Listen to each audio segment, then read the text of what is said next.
Mountains mountains Indian geography का एक बहुत ही इम्पॉर्टेंट टॉपिक है। ये एक ऐसा फैक्चुअल डेटा है जो ऑलमोस्ट एवरी वनडे एग्ज़ाम्स में कभी ना कभी बहुत ही ऑफन आ जाता है। इसमें हम जो इंडिया के माउंटेन्स के बारे में बात करेंगे। इंडिया के माउंटेन्स में जो सबसे ऊपर की रेंज होती है ट्रांस हिमालयाज़, जो कि ऐसा माना जाता है कि हिमालयाज़ से पहले बनी है। उन ट्रांस हिमालय में तीन इंपॉर्टेंट रेंजेस आती हैं: काराकोरम, लद्दाख, ज़स्कर। काराकोरम रेंज में एक माउंटेन है K2, जो कि इंडिया का हाईएस्ट माउंटेन पीक है एंड हिमालयन रेंज का सेकंड इम्पॉर्टेंट हाईएस्ट पीक है। K2 के पास गाशिर एंड राकापोशी जैसे पहाड़ियाँ भी हैं जो कि ट्रांस हिमालय में लाई करती हैं। इनकी एक नीचे एक जोन होती है जिसे कैलाश रेंज भी जाना जाता है, जो कि कैलाश मानसरोवर एक बहुत ही फेमस जगह भी है। एक रिलीजियस एंड स्पिरिचुअल प्लेस है जो कि इस समय तिब्बत में स्थित है। इसके नीचे हिमालयस की रेंज आती हैं, जो कि तीन मेन रेंजेस हैं: great Himalaya, middle Himalaya and lesser Himalaya. Great Himalaya को हिमाद्री भी कहते हैं, मिडिल हिमालय को हिमाचल कहते हैं एंड लेसर हिमालय को शिवालिक्स कहते हैं। ग्रेट हिमालय की सारी पहाड़ियाँ एक लाइन से, अगर जम्मू कश्मीर की बात करें तो यहाँ पे एक नंगा पर्वत है जो कि वेस्टर्न मोस्ट पीक है ग्रेट हिमालयाज़ का। एंड उत्तराखंड में बंदरपूछ, कामेत, बद्रीनाथ, केदारनाथ, नंदा देवी, त्रिशूल जैसे पहाड़ियाँ उत्तराखंड में स्थित हैं। नेपाल की बात करें तो धौलीगंगा, अन्नपूर्णा, मानासालू, शीशापगमा, गौरीशंकर, चोयू, एवरेस्ट, लोत्से, मकालू। सिक्किम का में कंचनजंगा एंड नॉर्थ ईस्ट में Kangto and eastern most नामचा Barwa. नामचा Barwa eastern most पहाड़ी है। इसके पास एक योंगयाप पास है जहाँ से ब्रह्मपुत्र नदी एंटर करती है।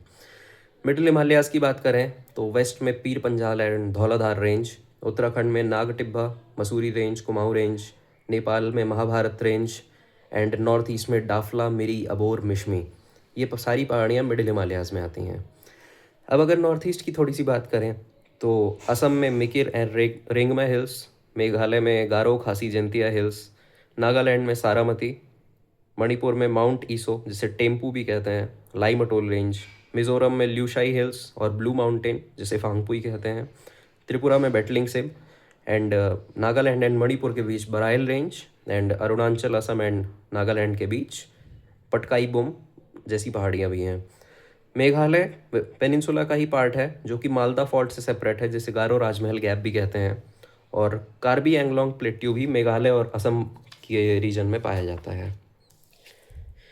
गुजरात की बात करें तो गुजरात का जो ऊपरी हिस्सा होता है वो कच्छ रीजन माना जाता है और नीचे वाले हिस्सों को काठियावाड़ पेनिनसुला कहते हैं, क्योंकि वो तीन तरफ से अरेबियन सी से या पानी से घिरा रहता है। काठियावाड़ पेनिनसुला में गिर पर्वत और मांडव हिल्स जैसी पहाड़ियाँ हैं।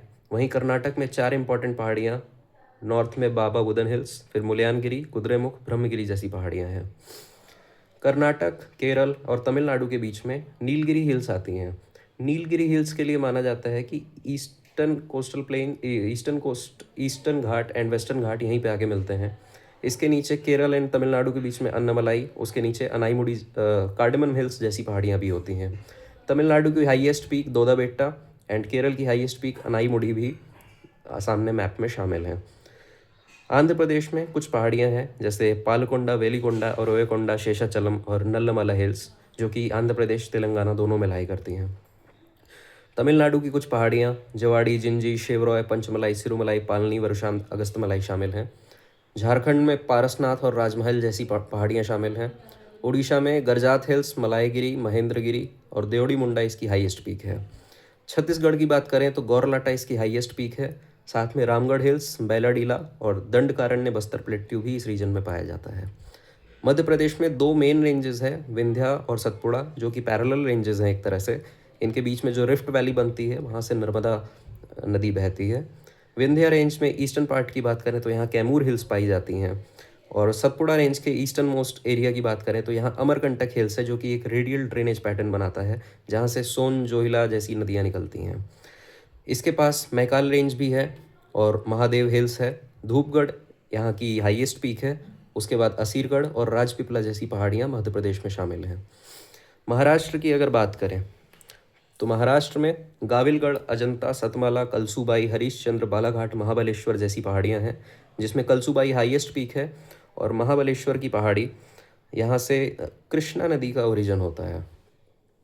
यहाँ पे कुछ ऐसे प्लेट्यूज भी हैं जो इम्पॉर्टेंट हैं, जो एग्ज़ाम्स में वनडे टाइप एग्ज़ाम्स में आ जाते हैं, जैसे मेवाड़ प्लेट्यू राजस्थान में, central Indian plateau, Bundelkhand, Baghelkhand, Hazaribagh, Chota Nagpur plateau, Ranchi plateau, Dandakaranya Bastar of Chhattisgarh, Malwa of Madhya Pradesh, Maharashtra plateau, Telangana का प्लेट्यू, कर्नाटक के प्लेट्यू को मलनाड और मैदान भी कहा जाता है, और वहीं नॉर्थ ईस्ट में असम और मेघालय वाली जगहों पे कार्बी एंगलोंग प्लेट्यू भी जाना जाता है।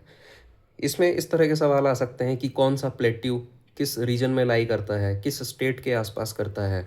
अगर मोटा मोटा तौर पे भी आइडिया है कि जैसे मालवा प्लेट्यू मध्य प्रदेश में है, तो मध्य प्रदेश के आसपास के रीजन्स को हम उस तरह से एलिमिनेट कर सकते हैं ऑप्शन वाले क्वेश्चंस में। और बाकी पहाड़ियाँ भी अगर मोटे मोटे तौर पे याद रहती हैं तो कई बार स्टेट से मैच करने के लिए या फिर क्रोनोलॉजी में नॉर्थ से साउथ लगाने के लिए, ईस्ट से वेस्ट लगाने के लिए आ जाती हैं। इस पेज में हमें ये भी याद होना चाहिए कि ऐसी कौन सी पहाड़ियाँ हैं जो ट्रांस हिमालय में आती हैं, कौन सी ग्रेट हिमालय में, मिडिल हिमालय में और नॉर्थ ईस्ट में आती हैं। सब अलग अलग रेंजेस के हिसाब से याद रखनी है। फॉर एग्ज़ाम्पल कभी पूछ सकते हैं कि जो महाभारत रेंज है ये ग्रेट हिमालयाज़ का पार्ट है या मिडिल हिमालयाज़ का पार्ट है, या फिर जो बराइल रेंज है वो कौन कौन से स्टेट्स के बीच में पड़ता है। इस तरह के क्वेश्चंस अक्सर हिमालयाज़ जैसे टॉपिक से, जो कि ज्योग्राफी का एक बहुत ही इंपॉर्टेंट फैक्चुअल डेटा वाला टॉपिक है, उससे अक्सर क्वेश्चंस बन जाते हैं।